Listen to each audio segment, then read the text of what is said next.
Another project quashed by Abrams' movie, Final Frontier, was a planned animated series, in development for the web and announced in late 2006, set in the year 2528, after the events of the final Next Generation film. The show would have chronicled a war between the Federation and the Romulans, with the crew of a new Enterprise, led by one Captain Alexander Chase, as the main cast.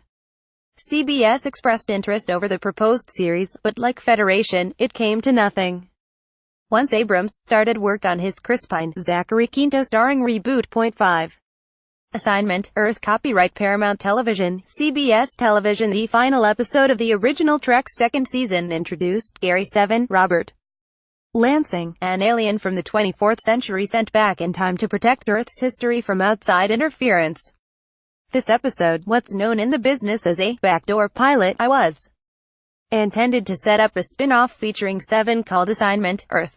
Gene Roddenberry had hoped to devise more standalone adventures for Gary and his team, human assistant Roberta Lincoln, Terry Garr, and a cat named Isis, but the planned series was never greenlit. 6. Hopeship. Copyright CBS, Paramount. Advertisement, continue reading below and more spin-off that wasn't to be. Hopeship was devised by Roddenberry and writer Darlene Hartman, again, during the production of the original Trek's second season.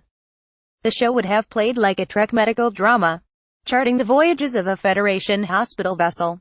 Dr. M'Benga, a recurring Trek character played by Booker Bradshaw in 2 episodes of the original series, would apparently have featured as a regular. Like Assignment, Earth, though, the idea ultimately went nowhere. 7. Harry Mudd. Copyright CBS, Paramount. Intergalactic con man and smuggler Harcourt Fenton. Harry Mudd was a popular recurring character on Star Trek, with NBC expressing an interest in giving actor Roger C. Carmel his own spin-off in the 60s. According to Carmel, Gene Roddenberry turned down the offer, since he was too busy working on the flagship series. You couldn't blame Gene. He didn't want to let somebody take it off in a direction he didn't approve of.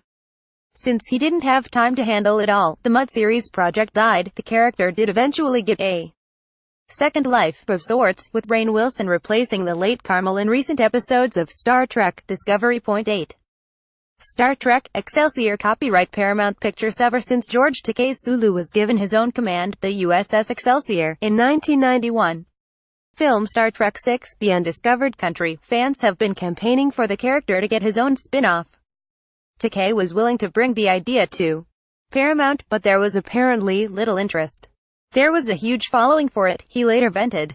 But for whatever reason, Paramount didn't pick up the idea. So despite that massive and heroic effort that was launched by all of the people, the idea didn't go through. I was absolutely baffled. 9. The Worf Chronicles. Copyright CBS via Getty Images. Michael Dorn, the actor who played Worf in both The Next Generation and Deep Space Nine, dreamed up a spin-off for his fan-favorite Klingon character.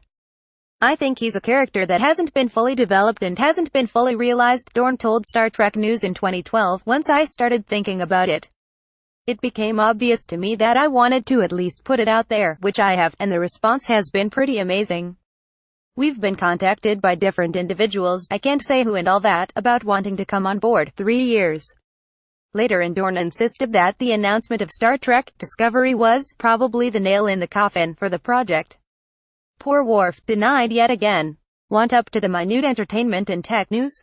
Just hit like on our Digital Spy Facebook page and follow on our @Digital Spy Twitter account and you're all set.